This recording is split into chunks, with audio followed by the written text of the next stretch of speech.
Hello बच्चों, आपका हमारे YouTube चैनल पर स्वागत है।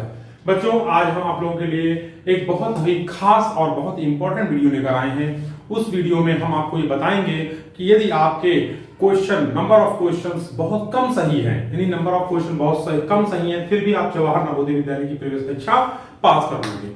ठीक है, यानी नवोदय विद्यालय की जो प्रवेश परीक्षा है उसकी मेरिट लिस्ट में आपका नाम आ जाएगा। तो वो कैसे, मैं आपको देखिए बताता हूं। देखिए, ये YouTube पर मेरा एक पहला वीडियो होगा जो अभी तक किसी ने ऐसा नहीं बताया होगा आपको। बस लोग रिजल्ट के बारे में बता रहे हैं कि रिजल्ट आज आ जाएगा, रिजल्ट कल आएगा, रिजल्ट चलने वाला है। ठीक है ना, मैं कभी भी आपको ऐसी गलत सूचना नहीं दूंगा जिससे कि आपका मनोबल गिरे या फिर आपका विश्वास मेरे चैनल से छूटे। बस आपसे मेरी यही इंतजार है कि चैनल पर नए हैं तो चैनल को सब्सक्राइब करें और वीडियो अच्छा लगे बच्चों तो वीडियो को लाइक करिए और इसको ज्यादा से ज्यादा बच्चों वीडियो को शेयर करिएगा। इसलिए कह रहे हैं क्योंकि हर एक जवाहर नवोदय विद्यालय क्लास 6 के बच्चे की पास ये सूचना जानी चाहिए। देखिए बच्चों, आप लोगों को पता है कि आपका 18 जनवरी 2025 को जवाहर नवोदय विद्यालय ने क्लास 6 का एंट्रेंस एग्जाम लिया था। आप सभी को पता है बात, पहली बात। दूसरी बात, आप लोगों को ये भी पता है कि 100 मार्क्स का ये पेपर हुआ था। 100 मार्क्स का पेपर हुआ था कि नहीं हुआ था बच्चों? हुआ था। ठीक है ना, 3 सब्जेक्ट से क्वेश्चन पूछे गए थे। पहला क्वेश्चन था मानसिक योग्यता, यानी मानसिक योग्यता से पूछे गए थे आप लोगों से क्वेश्चन। नंबर दूसरा गणित से पूछे गए थे और नंबर थर्ड आपसे जो पूछे गए थे वो थी भाषा में आपसे हिंदी या फिर इंग्लिश, इन दो में से आपसे पूछे गए थे। यानी कि मेंटल एबिलिटी, ठीक है बच्चों, मेंटल एबिलिटी से पूछे गए थे, फिर मैथ से पूछे गए थे बच्चों, और इसके बाद फिर लैंग्वेज से पूछे गए थे। कहने का मतलब है कि इन्हीं 3 सब्जेक्ट से क्वेश्चन पूछे गए थे और जो क्वेश्चन थे वो 40 पूछे गए थे मेंटल एबिलिटी में, 20 पूछे गए थे गणित में और 20 पूछे गए थे भाषा के क्वेश्चन, यानी 80 क्वेश्चन पूछे गए थे। और मैंने आपको पीछे जो वीडियो बनाए थे मैंने ये कहा था कि यदि आपको जवाहर नवोदय विद्यालय की प्रवेश परीक्षा में मेरिट में अपना नाम लाना है, यानी नवोदय विद्यालय स्कूल पहुंचना है, तो आपको नंबर ऑफ क्वेश्चन ज्यादा से ज्यादा सही करने होंगे। लेकिन मैं बहुत दिनों से, बहुत समय से चीजों को देख रहा हूं, पीछे के कई साल के मैंने रिजल्ट को देखा।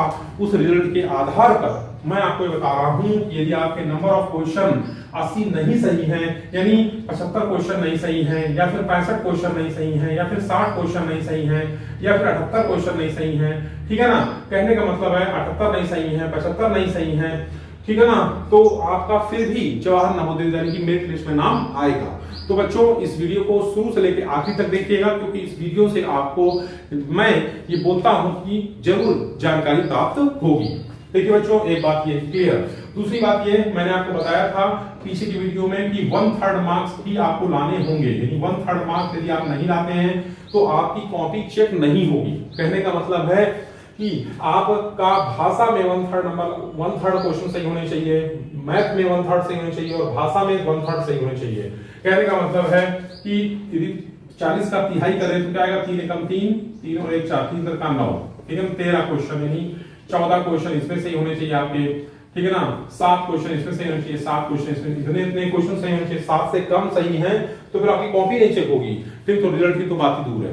ठीक, मैंने आपको ये पीछे की वीडियो में बताया था। लेकिन अब मैं आपको बताया जा रहा हूं बच्चों, यदि आप रिजर्वेशन कैंडिडेट हैं, ठीक है ना, रिजर्वेशन कैंडिडेट हैं, रिजर्वेशन का मतलब है कि आपके पास कोई आरक्षण है, ठीक है ना, रिजर्वेशन कैंडिडेट हैं, ठीक है ना। कैसे रिजर्वेशन कैंडिडेट हैं? देखिए, या तो आप रूरल हैं, ठीक, या फिर आप गर्ल्स हैं, ठीक है ना, रूरल हैं और गर्ल्स हैं, ठीक है ना, और इसके बाद फिर आप ओबीसी में आते हैं, एससी में आते हैं, एसटी में आते हैं, और आप फिजिकली हैंडीकैप हैं, तो इनके लिए क्या है बच्चों? आरक्षण है। आरक्षण का मतलब रिजर्वेशन है। ओबीसी को 27% का आरक्षण मिलता है, एससी को 21% मिलता है, ठीक है ना, कहने का मतलब है, और 2% एसटी को मिलता है, ठीक है ना। तो ये जो आरक्षण है बच्चों, यदि आपके पास है तो आपका जरूर जवाहर नवोदय विद्यालय की प्रवेश परीक्षा में आपने नंबर ऑफ क्वेश्चन कम सही किए होंगे, फिर भी आपका सिलेक्शन हो सकता है, हो सकता नहीं है, होगा,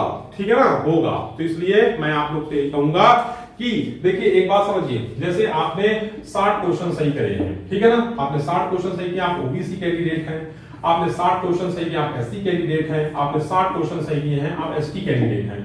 तो इन सभी का सिलेक्शन होने के पूरे पूरे चांस हैं, प्रबल चांस हैं, ठीक है ना। तो इसलिए आप परेशान मत होइए। आपके पेरेंट्स से भी हम ये बात कहेंगे कि जो है आपके पास यदि रिजर्वेशन है और रिजर्वेशन है तो फिर उसका प्रमाण पत्र भी होना चाहिए आपके पास, यानी उसका सर्टिफिकेट भी होना चाहिए। कहने का मतलब है कि यदि एससी कैटेगरी में आप आते हैं तो आपके पास इसका सर्टिफिकेट होना चाहिए, ठीक है ना, राज्य सरकार से और या फिर केंद्र सरकार से।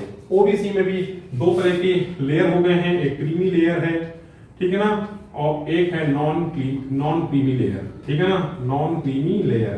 कहने का मतलब है जिसकी 8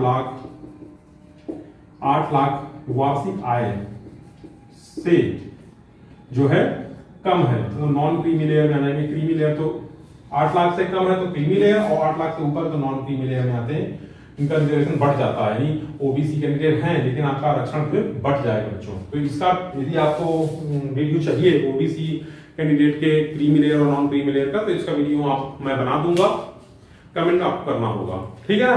तो ऐसा ये जो इन्फॉर्मेशन मैंने आपको दी है, इस इन्फॉर्मेशन को आपको अच्छी लगे तो जरूर बताइएगा, और चैनल पर नए हैं तो चैनल को सब्सक्राइब कर लीजिए। वीडियो अच्छा लगे वीडियो को लाइक करिएगा। आज के लिए इतना ही रखते हैं बच्चों, कल फिर मिलते हैं। जय हिंद, जय भारत।